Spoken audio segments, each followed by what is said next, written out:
क्या होता है? फलन क्या होता है? फलन फलन क्या होता है सर?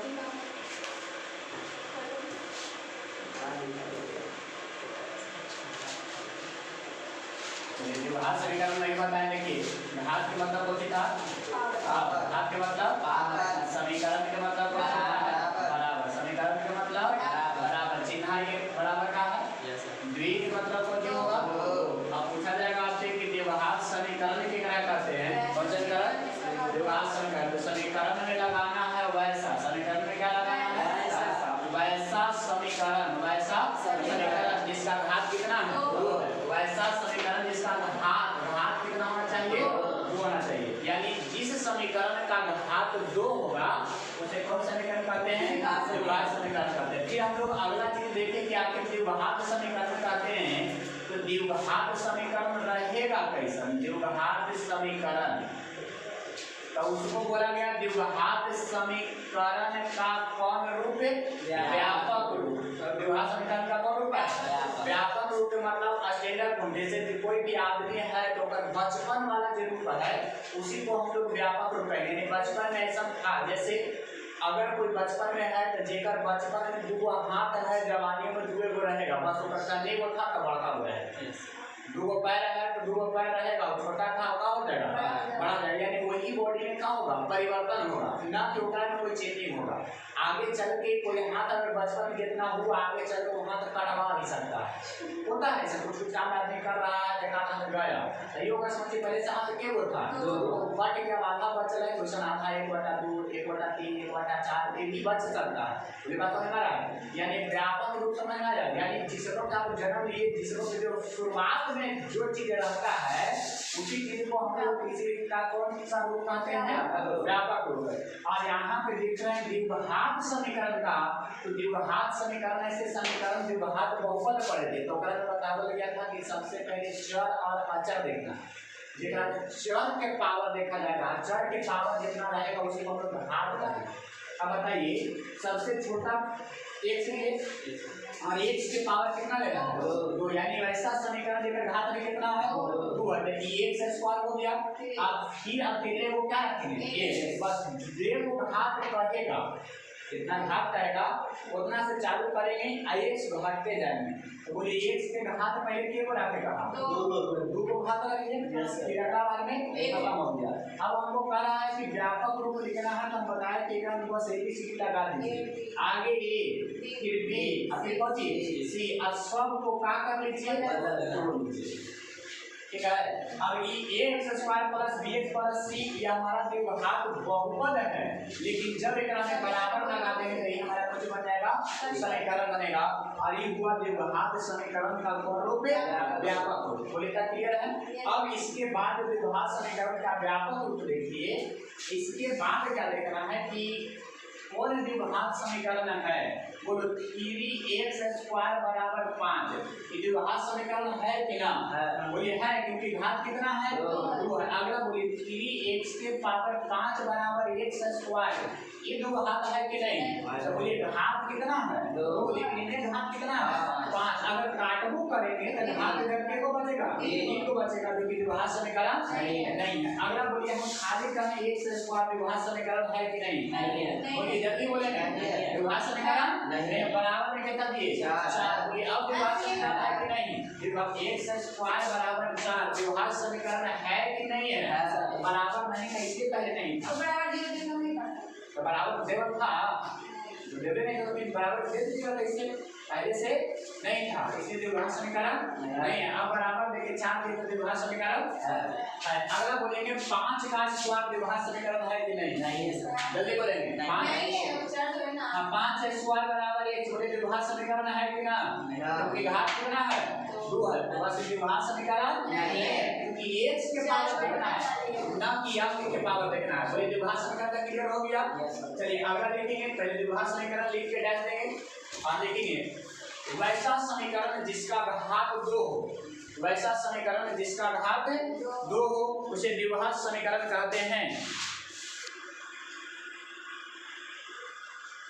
अब द्विघात समीकरण का व्यापक रूप लिख के उतार लेंगे। लिख लिए। चलिए अब जल्दी से देखिए एकरा में क्वेश्चन हम लोग द्विघात समीकरण के व्यापक रूप को सबसे पहले बढ़िया समझना है। बोलो अभी हम बताए थे एक्स स्क्वायर का गुणांक, एक्स स्क्वायर का गुणांक, बोलिए एक्स स्क्वायर का गुणांक कौन है? ए। अब आपसे पूछेगा कि बोलिए ए क्या है, तो कहेंगे एक्स स्क्वायर का गुणांक है। ए क्या है? तो एक्स स्क्वायर का गुणांक। अच्छा बोलो बी क्या है? एक्स का गुणांक है। किसका गुणांक है? एक्स का गुणांक है। अच्छा बोलो सी क्या है? सी हमारा है अचर पद। बोलिए क्या क्लियर है? अब कौन किसका गुणांक है, कौन अचर पद है, तो लिखा दिया। अब बोलिए इसी तरह से अगर हम इधर कुछ क्वेश्चन दें, एक क्वेश्चन लिखे 3x square plus 7x plus 9, बोलो द्विघात समीकरण है कि नहीं? नहीं। द्विघात समीकरण नहीं है। बराबर में कितना कर लिए? 0। अच्छा अब बताओ अगर हम बोले कि a का मान कितना है? a का मान बोले a का मान कितना है? तो a के मान x स्क्वायर के गुणांक 3 हो गया। अच्छा बोले b का मान कितना है? 7 और c का मान कितना है? 9। बोलो a b c तो तुम यहाँ गया होगा, a कितना है, b कितना है, c कितना है। अच्छा ये चीज आप बताओ, हम क्वेश्चन लिखे 7x minus 9x square plus 12 अब बराबर में 0। अब बोले द्विघात समीकरण है कि नहीं? है। अच्छा यहाँ जल्दी से बोलिए तो a का मान कितना है? बोलिए जल्दी। माइनस में माइनस 9, एक्स स्क्वायर के बगल वाला देखना, ये ना कि आगे वाला ये, आगे पीछे कहीं भी हो सकता है, लेकिन सबसे पहला काम देखना है एक्स स्क्वायर वाला। तो एक्स स्क्वायर के आगे कितना है? -9, माइनस में, इसलिए a का मान हो गया -9। बोले b का मान कितना होगा? 7 और c का मान कितना होगा? 12। बोले इतना तक क्लियर है? एकरा में a b c का मान चुन सकते हैं। चलिए अब हम लोग एक दो आप देख लें। अगर आप बताएं क्वेश्चन लिखा 13x स्क्वायर बराबर 12, 13x स्क्वायर बराबर कितना है? 12 है। अगर हम बोले कि बोलो एकरा में a का मान कितना होगा? जल्दी बोलेंगे 13। अच्छा b का मान कितना होगा? 0। जल्दी बोले 0। b का मान कितना होगा? 0, क्योंकि b कतरा कहते हैं x के गुणा वाला के, एकरा में x से नहीं है, इसीलिए उसका मान कितना रहेगा? 0 रहेगा। मतलब जिसके गुणा वाला को पूछा जाएगा अब वो ही नहीं है तो उसका मान कितना हो जाएगा? 0 हो जाएगा। बोलिए c का मान कितना है? बोलिए जल्दी c का मान कितना होगा? 12 की -12, क्योंकि इधर प्लस में तो ई पट्टी, तो हम लोग ई पट्टी लगा के देखेंगे जी। बोलिए c का मान भी चुनने आ गया होगा, इसमें कोई दिक्कत नहीं ना है। चलिए अब हम लोग थोड़ा सा द्विघात समीकरण देखे हैं। द्विघात समीकरण के हल करने की विधि देखा जाएगा कि आपको इसको हल करने के कितने विधि होते हैं, बस इसी बात को पहले समझना है। द्विघात समीकरण में हम लोग अभी क्या पढ़ रहे हैं? द्विघात समीकरण, ठीक है। इस द्विघात समीकरण में एकरा में एक नाम आएगा आपको कि हल कीजिए, हल करें। दूसरा बात ये कर सकता है कि शून्यक निकाले, शून्यक निकाले। तीसरा बात ये भी कह सकता है मूल निकाले, मूल निकाले, यानी हल करें, शून्यक निकालें, शून्यक निकालें या बताएगा कौन निकालें?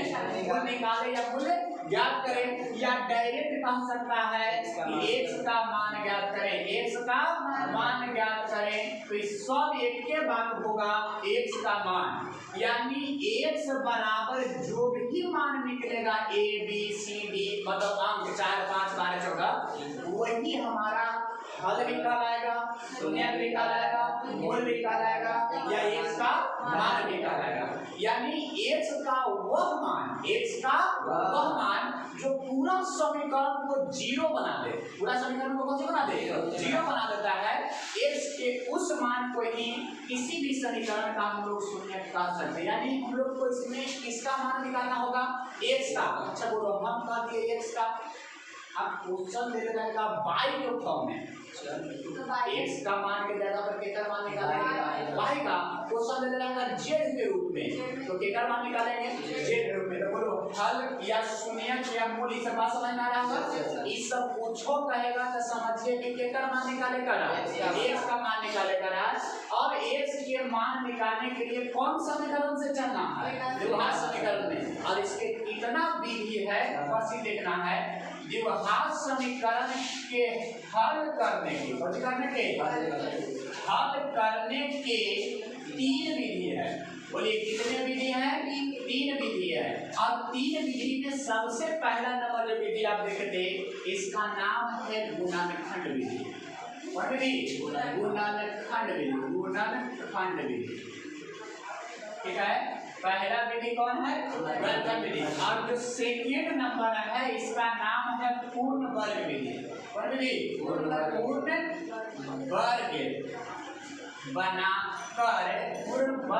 पूर्ण वर्ग बनाकर हल करने की विधि,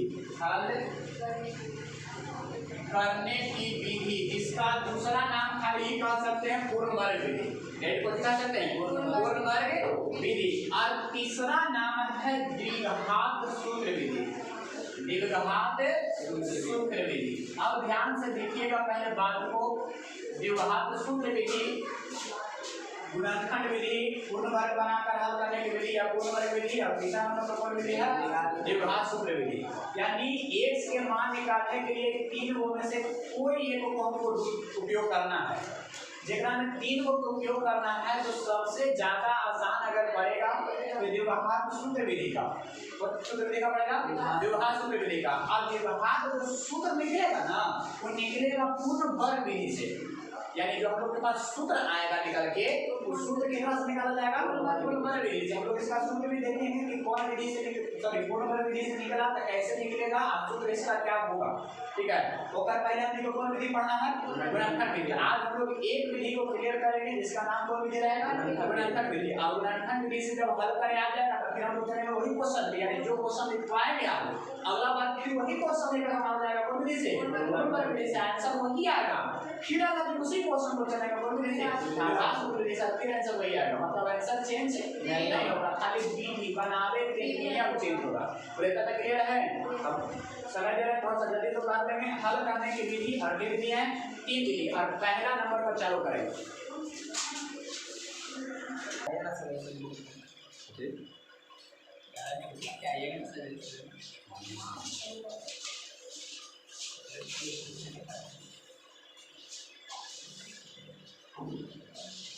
चलिए पहला नंबर पर कौन विधि है? गुणनखंड विधि। चलिए क्वेश्चन इधर देख रहे हैं। पहले द्विघात जो समीकरण है एक क्वेश्चन लिए 3x² छोटा सा पहले आपका x² प्लस में 9x और प्लस में 20 बराबर 0, ठीक है। और इसको कौन विधि से हल करना है?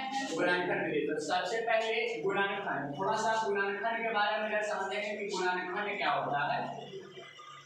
गुणनखंड देखिए, अगर कोई एक अंक है, मान लो 12 है, मेरे बात को बढ़िया समझिए। अंक कितना है?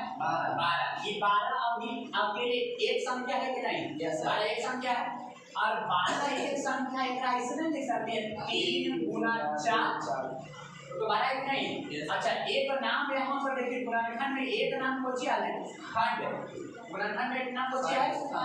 खंड के मतलब होता है टुकड़ा। खंड का मतलब टुकड़ा। और टुकड़ा का मतलब हमने जब बगालिया में तोड़ दे, मतलब किसी भी चीज को तोड़ देंगे तो वही कोची कहलाता है? टुकड़ा कहलाता है। और वही टुकड़ा को कोची में रखना है? गुणन में। गुणन के मतलब कोची में रख लेना है?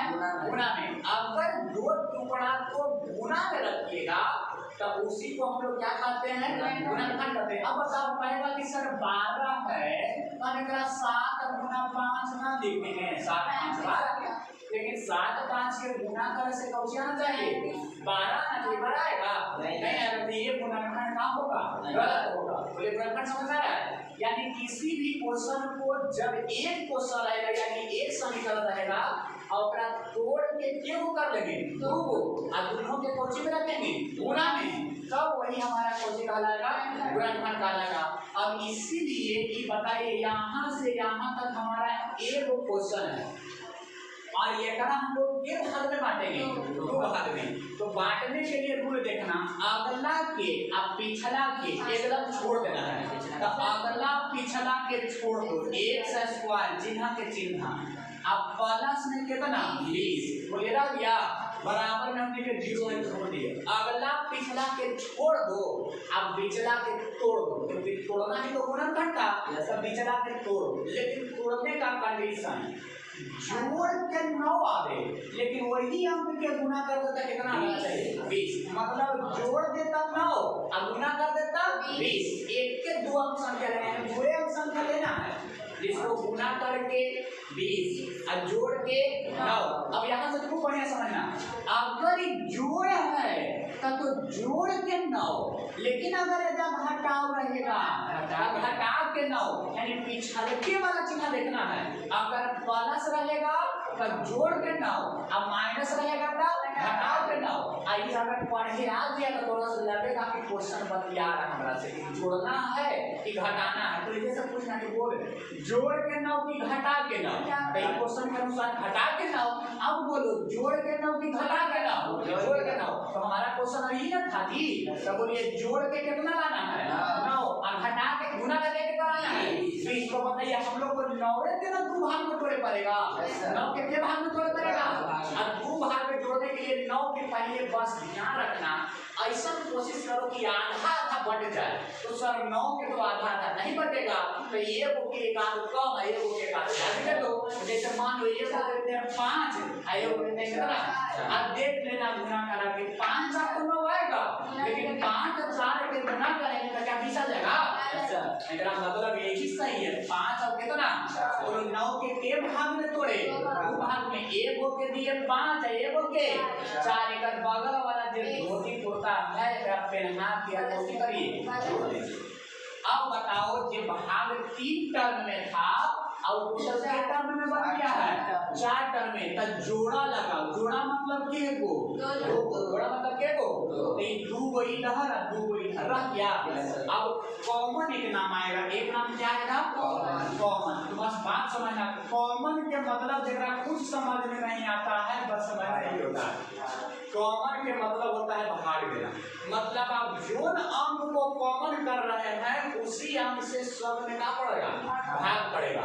जैसे हम कहें कि बताओ एक में कॉमन कितना दिया जाएगा, तो कॉमन मिलेगा वही वाला, x एकरो में है एकरो में है, तो x का कर लिए कॉमन कर लिए। अब x कॉमन करे तो बोलो x क्या वही है 2 है, x क्या है 2 है, तो x हो गया आपका 2। अब एक बात बताओ x 2 कॉमन है तो कॉमन हो गया है, अब बचा क्या वो x, अब बाकी बच गया कितना 5x, तो x तो कॉमन हो गया, बाकी कौन बचा।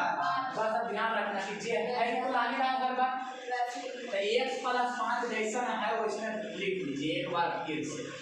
आप पूछो x थोड़ा सा के कौन था 4 अंदर नहीं आया का मतलब कहाँ रह गया, बाहर है, प्लस है था प्लस बराबर में कितना, बोलिए फिर से देखो तो x + 5 x + 5 दोनों में है कि नहीं, तो x + 5 फिर कॉमन हो गया। कोई बात समझ आया, x + 5 फिर क्या हो गया, तो एक में से कौन बच गया, एक में से कौन बच गया 4, बराबर में कितना बच गया जी 0। बोले क्लियर है। अब एक बात बोलिए x + 5 और x + 4 दोनों के बराबर में कितना बन गया 0 के बन गया है, तो 0 पहला के बराबर में है दूसरा के बराबर में, दोनों के बराबर में ना, बोले क्यों के बराबर में, दोनों के बराबर में। अब इसका बात देखिए दोनों के बराबर में तो अलग अलग कर दी, x + 5 बराबर कितना 0, आएगा x + 4 बराबर कितना 0। एक से हल करेंगे तो x बराबर -5 और x बराबर -4, यानी x के को मान निकला कौन कौन, x बराबर -5 और x बराबर -4, यानी इसके के शून्य का है 2 शून्य का, यानी x के मान क्वेश्चन में चाहे तो -5 रखो या तो -4 रखो, दोनों मिला के आंसर कितना आ जाएगा 0 आ जाएगा। तो ये क्लियर है। तो ये क्वेश्चन आप यहाँ से उतार लीजिए, हेडलाइन पहले बनाना है, गुणनखंड विधि से हल करें।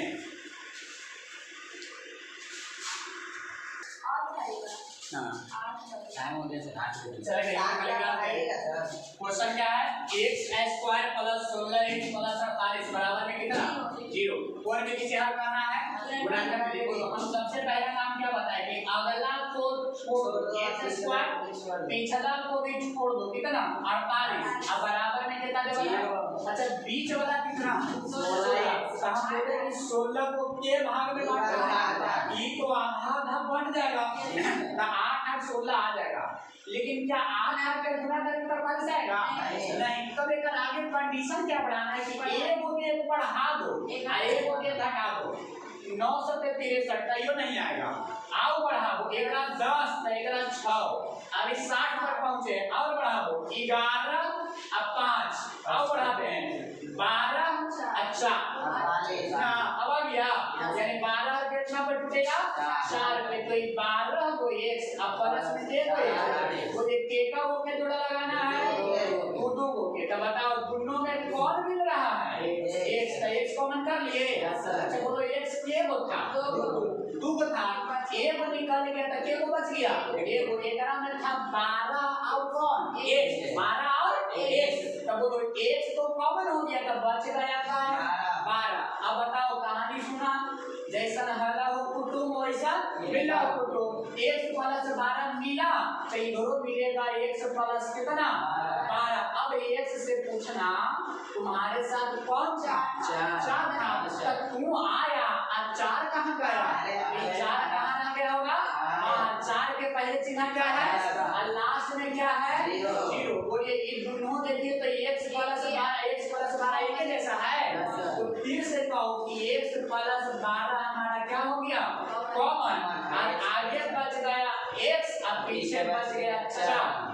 अब बराबर में कितना 0। अब बोलिए ये 0 अगर लगा के बराबर के कि पीछा लगा के दोनों के बराबर में, तो दोनों के बराबर में लिखिए कि x प्लस 12 बराबर भी 0 और x प्लस 4 बराबर भी कितना 0। बोलिए x बराबर 12 प्लस में पट्टी माइनस x बराबर 4 तो पट्टी माइनस में 4, इसीलिए कहेंगे कि x का मान क्या वो निकला 2, माइनस 12 एवं माइनस 4। बोले क्लियर है, ये उतारना था कि बनल बन गया है। तब थोड़ा हॉर्लिक्स वर्क ले लेंगे, जेकरा से आपको घर से कंप्लीट करके लेके आना है, ठीक है। पहला नंबर है, बोले तंग करने की छोड़ दें, अब इतने जारी करना करें, बोलिए जल्दी। आपका मन क्या कर नहीं सर नहीं करना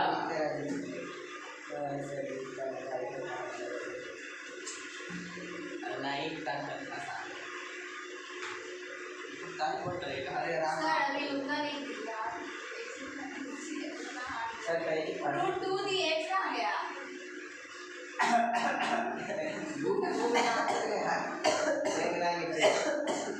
एक्स कीजिए ना उसको,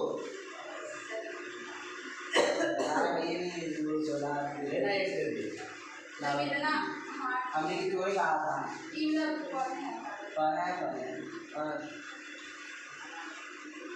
अपने होता जो आपने हमने भागा आपने प्रहार कर लगे हाँ का है अरे तो भगाना है मस्ती में तो ये लिख लेना बना ना ये ना अपना है पॉइंट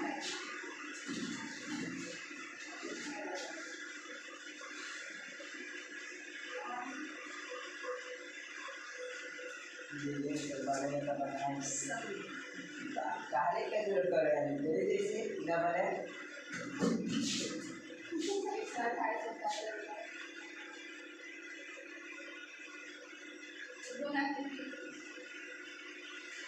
अब बनाएंगे कैसे सर उसको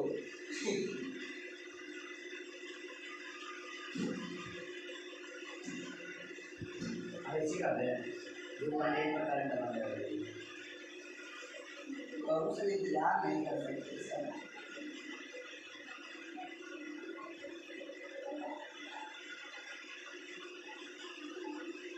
बहुत टाइम साफ नहीं करना सर ये सर दुनिया में देखा वो होता है कि अल्लाह को बता के भारी वाले और गाना जो वीडियो देखेगा वीडियो में ये ना